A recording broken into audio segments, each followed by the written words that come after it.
नमस्कार, निष्कर्ष भारत देख रहे हैं आप। आपके साथ मैं स्नेहा गुप्ता। आपको बता दें, बिहार में इन दिनों चुनावी सरगर्मी के बीच सबका पारा हाई होते हुए नजर आ रहा है। जी हाँ, बिल्कुल सही सुन रहे हैं। कल जिस तरीके से मीसा भारती के नॉमिनेशन में तेज प्रताप यादव का पारा हाई हो गया और उन्होंने एक कार्यकर्ता को धक्का मार दिया और धक्का मार के साइड कर दिया। उसके बाद लगातार सियासी गलियारों में फिर से चर्चाएं शुरू हो चुकी है। हमारे साथ बातचीत करने के लिए हमारे सहयोगी मनोज चतुर्वेदी हैं, सीधे जुड़ते हैं। सर, कल जिस तरीके की तस्वीरें सामने आई, सबसे पहले उस तस्वीर को आप कैसे देखते हैं और जो तेज प्रताप यादव ने किया, क्या लगता है इससे उनके राजनीतिक जीवन पे और राजद पे, महागठबंधन पे क्या कुछ असर होगा?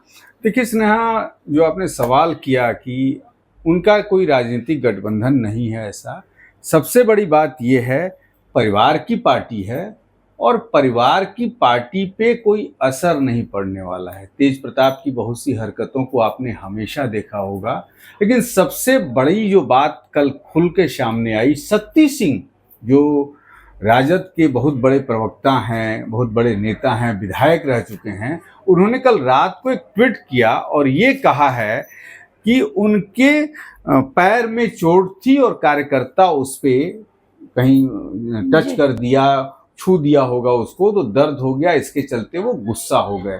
लेकिन तस्वीरों को जरा मैं चाहता हूं कि तस्वीरों को फिर से दिखाइए कि जब तेज प्रताप यादव जो हैं उस कार्यकर्ता को उठा के फेंकते हैं तो वहां पे उनकी मां राबड़ी देवी भी हैं, मीसा भारती भी हैं और लोगों का स्वागत स्वीकार कर रही हैं जी। कभी अपने बेटे को उन्होंने ये नहीं कहा कि भाई ये क्यों किया तुमने।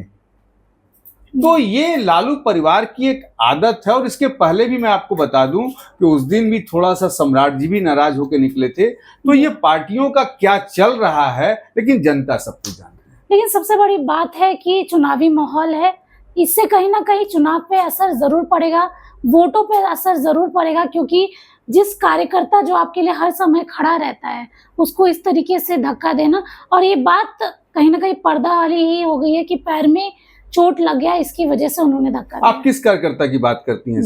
किस कार्यकर्ता की बात करती हैं? वो कार्यकर्ता जो 500 रुपया का पेट्रोल भरा के 500 रुपया लेके सड़कों पे जाता है, किस कार्यकर्ता की बात करती हैं? पार्टियां भी समझती हैं, सब कुछ जो है खुला है, परिवार की पार्टियां हैं ये, आप देख लीजिए ना, सब कुछ परिवार की पार्टियां हैं, इसमें कहीं किसी को कहना नहीं है। तेज प्रताप भी जानते हैं, तेजस्वी भी जानते हैं, सबको उस सत्ता की कुर्सी से मतलब है, देश की सेवा में कोई नहीं आया। तो इससे आपको लगता नहीं है कि चुनाव पे असर पड़ेगा, वोटों की गिनती पे असर पड़ेगा? वोटों की गिनती पे तो मेरे ख्याल से कोई असर नहीं पड़ेगा। सबसे बड़ा जो असर पड़ेगा कि अब जो है भाजपा जिसको भुनाना चाहती है कि अब यादव, देख लीजिए यादव कार्यकर्ता को कैसे उठा के तेज प्रताप ने फेंका, अब वो सोचें, MY फैक्टर को सोचें। लेकिन जनता भी तो कहीं ना कहीं सोचेगी ना, जो अपने साथ के कार्यकर्ता को इस तरीके से धक्का लगा है, तो कहीं ना कहीं जनता के मन में ये सवाल तो जरूर आ गया होगा कि अगर ये कार्यकर्ता को धक्का लग सकता है तो हम तो जनता आप क्या मानती हैं स्नेहा, क्या जनता मूर्ख है? जनता सब कुछ समझती है, जिसको वोट देना है वहां वोट देगी जनता। सबसे बड़ी बात है कि लालू का जो परिवार है वो अपना देखा है, कभी भी वो दूसरे का नहीं सोचा है। अब बताइए आप। चलिए, अगर अगले सवाल की ओर बढ़ते हैं, तो हमने देखा था कि रामकृपाल यादव में भी सम्राट चौधरी नाराज होकर नजर आ गए थे। बाद में रामकृपाल यादव गए, हाथ जोड़े, विनती की, उसके बाद वो मंच पे फिर से आए। नहीं, वहां का यदि स्नेहा कहिए तो मुद्दा कुछ दूसरा था। वो भी क्लिप हमारे पास है, हमारे चैनल निष्कर्ष भारत के पास है। सम्राट चौधरी जब बोलना शुरू किए तो तमाम जो भाजपा से लेके NDA के दिग्गज नेता थे वो मंच पर थे और वहां नारे लग रहे थे। शायद सम्राट चौधरी की बातों को कोई नहीं सुन रहा था, जिसके चलते उन्होंने एक नाराजगी व्यक्त की और कहे कि भाई रामकृपाल जी को आप लोग वोट दीजिए, मैं यहाँ से चला। लेकिन फर्जवश, क्योंकि रामकृपाल के नॉमिनेशन में थे, तो रामकृपाल पीछे से दौड़े, मना के लाए। फिर सम्राट जी ने प्रधानमंत्री की पूरी योजनाओं के बारे में बताया। तो वहां का परिदृश्य कुछ अलग था, वहां मारपीट का परिदृश्य नहीं था। लेकिन कल तो मारपीट का कहीं ना कहीं परिदृश्य था, कहीं ना कहीं नाराजगी दिख रही है। किसके अंदर? राजद के अंदर भी अगर हम देखें या भाजपा के अंदर भी देखें, एक बड़े छोटे की लड़ाई जो है वो नजर आने लगी है अब।